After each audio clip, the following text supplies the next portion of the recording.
Olá, alunos, tudo bem? Aqui é o professor Endrigo para mais uma videoaula. E hoje nós vamos trabalhar o conceito de genes, né? Na última videoaula nós fizemos uma breve introdução à genética, discutindo um pouquinho sobre a primeira e a segunda lei de Mendel, né? E hoje nós vamos conceituar o que são genes, tá certo? Na apostila de vocês, ele já traz logo de cara a seguinte definição: que os genes são a unidade fundamental da hereditariedade e são constituídos por um segmento de uma molécula de DNA que contém informações sobre nossas características. Então vejam bem, daqui a pouquinho nos próximos slides eu vou falar melhor para vocês o que é o DNA, tá certo?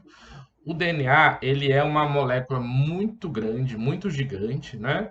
E aí, cada fragmento de DNA, cada pedacinho de DNA vai representar um gene. E cada gene é responsável pela constituição e pela determinação de uma determinada característica do organismo do ser vivo, tá certo? Não só de seres humanos, né? Aqui fala em nossas características, mas isso vale para todo tipo de ser vivo do planeta, tá certo? Uma pequena observação antes da gente continuar. Na última videoaula, nós trabalhamos com as leis de Mendel, né? E vocês devem se lembrar bem que Mendel usava palavras fatores para se referir a algo que ele não sabia muito bem o que era, que determinava as características lá das ervilhas, né? Delas serem amarelas ou verdes, delas serem lisas ou rugosas, né? Então, hoje a gente sabe que o que Mendel chamava de fatores, na verdade, são os genes, tá ok? Que a gente vai falar um pouquinho mais deles. Bom, como eu disse para vocês, o gene ele é um pedaço, um fragmento de DNA, tá certo? DNA é a sigla, né, originada do nome inglês, de uma substância química chamada de ácido desoxirribonucleico, né? Um nome bem complicadinho, né? E aí, em português seria ADN, né? Se a gente fosse usar uma sigla original do nome em português, né? Em inglês, DNA, tá certo? O DNA, ele é uma molécula química gigante, ou seja, ele é uma macromolécula formada por esses elementos químicos aí, ó, por esses átomos. Nós estudamos, né, no bimestre passado o que são átomos, o que são moléculas, né? Então vejam aí, o DNA ele é composto por átomos de hidrogênio, oxigênio, nitrogênio, carbono e fósforo, tá certo? Esses átomos eles vão se organizando na forma de moléculas, né? Conforme vocês estão vendo aqui embaixo, tá certo? E essas moléculas eles vão receber o nome de nucleotídeos, né? Que podem ser do tipo timina, adenina, citosina e guanina. Aqui eles estão simplificados pela letra T, A, C e G. E aí, esses nucleotídeos, eles se ligam aqui, né, por moléculas de hidrogênio. É um tipo de ligação química chamada de pontes de hidrogênio, né? Então, quando você vê aqui, por exemplo, ó, esse pedacinho do DNA é uma timina ligado a um outro pedacinho de DNA chamado de adenina. Eles vão se ligando, né? E vão formando uma estrutura que vai ficando semelhante a uma escada, né? Imaginem uma escada dessas que os eletricistas usam para subir num poste, por exemplo, né? Aquela escada que eles encostam no poste e sobem. Agora imagine eu pegar aquela escada e torcer ela, né? Então, esse é o formato da molécula de DNA. Ele tem um formato helicoidal, né? Ou seja, ele vai se contorcendo, né, na sua molécula, tá? Igualzinho vocês estão vendo nesse desenho, né? Isso aqui é um desenho, não é uma molécula de verdade, né? De uma representação de como seria uma molécula de DNA. Então veja que ele vai se contorcendo, né? Ele vai criando, né, um formato como se fosse uma espiral. Helicoidal é a palavra mais correta, né, que costuma se utilizar, tá certo? Então, isso é um DNA. O DNA ele vai ter uma sequência gigantesca, portanto, de bases nitrogenadas, todas encaixadinhas umas nas outras, e ele vai formar um código genético, né? E aí, dependendo da sequência com que essas timinas, adeninas, citosinas e guaninas, né, vão se colocando nessa molécula, é o tipo de proteína que o indivíduo vai produzir. Vocês vão estudar isso melhor no ensino médio, que a partir dessa sequência de bases nitrogenadas, as proteínas são fabricadas, são produzidas, né? Vocês vão estudar melhor o que são proteínas. E aí, ao se constituir, ao se fabricar as proteínas naquele organismo vivo, naquele ser vivo, ele vai carregar as características em questão, certo? Então, DNA é isso aqui. Onde fica esse DNA? A maior parte dele no núcleo das nossas células, tá certo? Vocês devem ter aprendido isso já em algumas séries anteriores aí. Então, no núcleo das nossas células, vamos falar agora do corpo humano, vamos começar a usar a espécie humana como exemplo.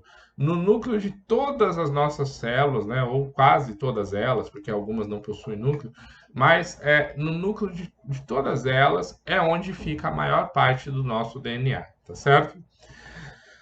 O gene, então, nada mais é do que uma sequência específica do DNA, ou seja, um pedacinho do DNA, que contém as instruções necessárias para a síntese de uma proteína ou de uma molécula de RNA. Vocês vão estudar um pouquinho melhor o que é o RNA. O RNA é também um tipo de ácido nucleico, né? Ou seja, ele é bem parecido com o DNA, só que em vez de ser uma fita dupla, ele é uma fita única e é ele que vai transcrever esse código do DNA para a fabricação da proteína, tá certo? Mas não vamos entrar muito nesse detalhe, não. Vamos deixar lá para o ensino médio essa parte mais complicadinha de produção de proteínas, tá certo? Então, podemos dizer que o gene é a unidade fundamental da hereditariedade. Por que isso, professor Endrigo? Vejam bem, na próxima videoaula, né, na sequência do conteúdo aí da apostila de vocês, lembrando que essa videoaula ela é direcionada para os alunos do 9º ano do ensino fundamental, que estão estudando aqui nas escolas que o professor Endrigo atua, né, na disciplina de ciências do 9º ano, tá certo? Isso faz parte do currículo oficial do estado do Mato Grosso, né, trabalhar essa introdução à genética no 9º ano, tá certo?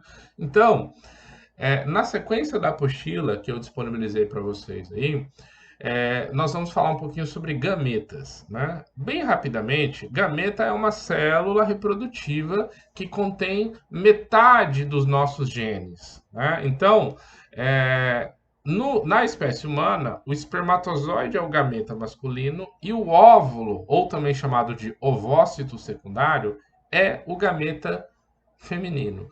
Quando essas duas células se encontram, espermatozoide e óvulo, a gente volta a ter a quantidade de genes, né, que é o normal da espécie humana, tá certo? E aí, a partir daquela célula que forma da união do espermatozoide e do óvulo, serão produzidas todas as células de um novo ser vivo. Então, veja bem, eu, professor Endrigo, tenho nas minhas células metade de um DNA que veio no espermatozoide do meu pai biológico, que fecundou um óvulo da minha mãe biológica que carregava a outra metade do meu DNA.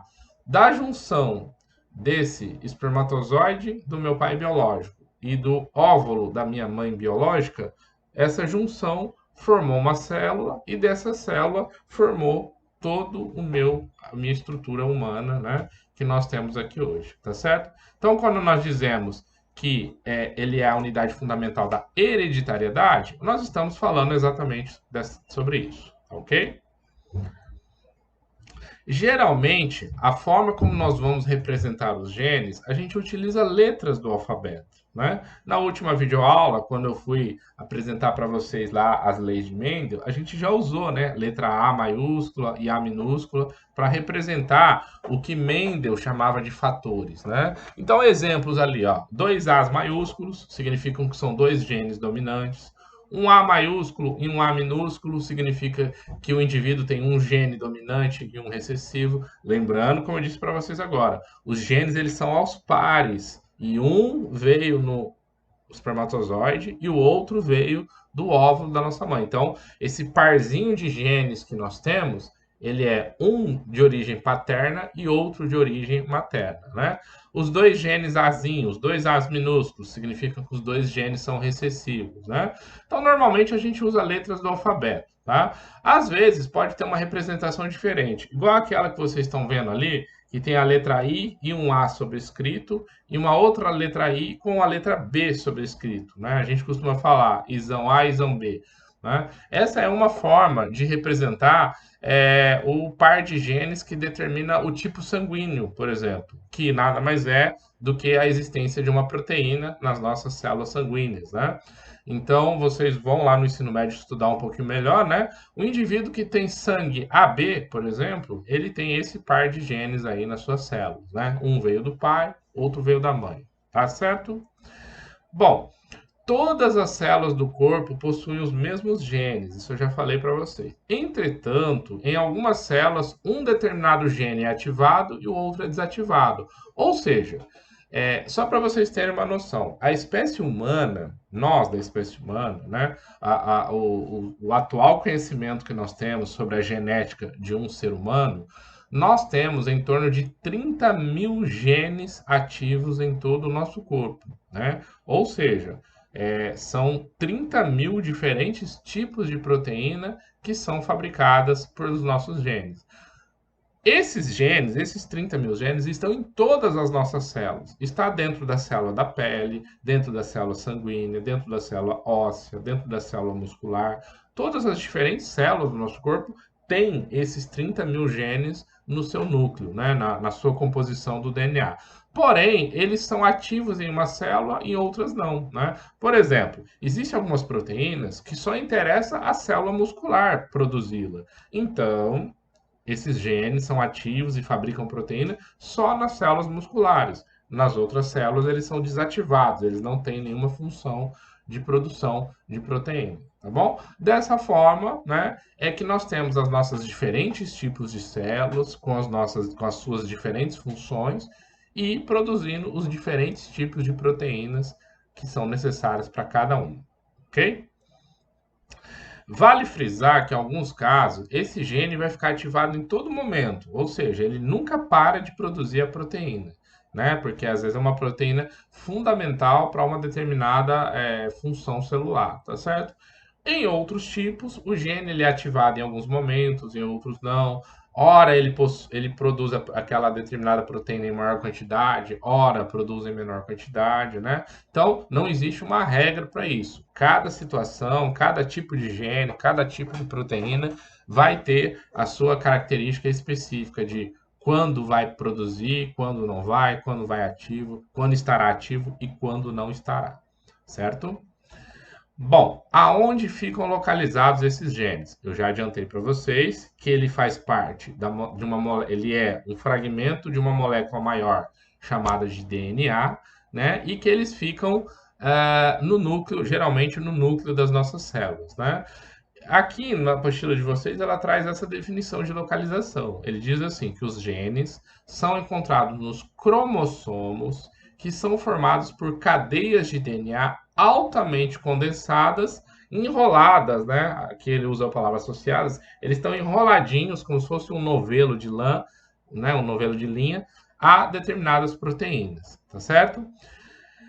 Em um cromossomo existem diferentes genes, os quais determinam diferentes características. Então vamos ao exemplo, usar a espécie humana como exemplo, né? Como eu disse para vocês, em nós humanos existem aproximadamente 30 mil genes, né, em funcionamento, né? E esses 30 mil genes, eles estão distribuídos em 23 pares de cromossomos. Se são 23 pares, é um total de 46 cromossomos. Lembrando que desses parzinhos, sempre um é de origem materna e o outro é de origem paterna, tá certo? Vou mostrar para vocês um desenho na próximo slide. Esse é um desenho mostrando como que seria, né? Então, olha só, o cromossomo, ele tem mais ou menos esse formatinho assim, né? Quando a célula está em processo de duplicação, ele fica parecendo uma letra X, assim, né? Porque ele está se duplicando também, tá certo? E aí, olha só, o DNA, eu disse para vocês que ele tem esse formato, né? Um formato helicoidal. Então, ó, imagine que daqui até aqui seja um gene, ou seja, é uma proteína. Daqui, cadê a setinha do mouse? Aqui. Daqui até aqui já é o gene B. Daqui até aqui já é o gene A. E por aí vai. Então, cada pedacinho é um gene, ou seja, é o código para um tipo de proteína. Se eu tenho 30 mil genes e eu tenho 23 pares de cromossomos, então vejam que cada cromossomo, né, carrega mais de 1000 genes, ou seja, mais de 1000 códigos para a produção de proteínas, tá certo? Essa daqui já é uma foto de uma microscopia eletrônica de um cariótipo humano, ou seja, dos cromossomos humanos, né? Então, só para vocês entenderem, do primeiro ao 22º par, eles são chamados de cromossomos autossomos. Eles são cromossomos comuns a homens e mulheres, porque produzem proteína comuns à espécie humana, independente do gênero sexual. Então, a proteína da nossa pele, a proteína, as proteínas hormonais, como por exemplo a adrenalina, né? Então, várias proteínas que são fabricados para homens e mulheres, independente de qual é o gênero sexual do indivíduo, tá? Gênero falando em termos biológicos, né? O 23º par, que é esse aqui, ó, então até o 22, ó, 22, 21, 20, 19, então são os pares de cromossomos, né? Um é materno, o outro é paterno, tá? O 23º par é chamado de cromossomo sexual. Neste caso aqui, esse cariótipo é de um homem, porque ele tem esse primeiro cromossomo aqui que a gente chama de X, e esse segundo cromossomo aqui, tá vendo que ele é bem mais condensado? Ele é chamado de Y, tá certo? Se esse cariótipo fosse de uma mulher, a mulher teria os dois cromossomos X. Ela teria aqui do outro, junto, né? O outro parzinho, né? Que seria o parzinho, qual é a palavra agora fugiu, né? O par que complementaria, né? O grupinho ali dele seria um outro cromossomo X também, tá certo? Então, só para vocês entenderem o que é um cromossomo, que vocês vão estudar também mais em profundidade no ensino médio, tá certo? E também para vocês entenderem o que é um gene, que é um pedacinho de uma molécula gigante de DNA, tá certo? Bom, então essa videoaula ela foi direcionada a conceituar o que são genes e onde eles são localizados, tá certo? Que é parte integrante da apostila de ciências do 9º ano do ensino fundamental, que eu, professor Endrigo, estou usando, né, neste mês de outubro, tá certo? Essa videoaula vai ficar disponível lá no meu canal. Fiquem à vontade para se inscrever e para assistirem quantas vezes quiserem, tá bom? Obrigado e até a próxima aula.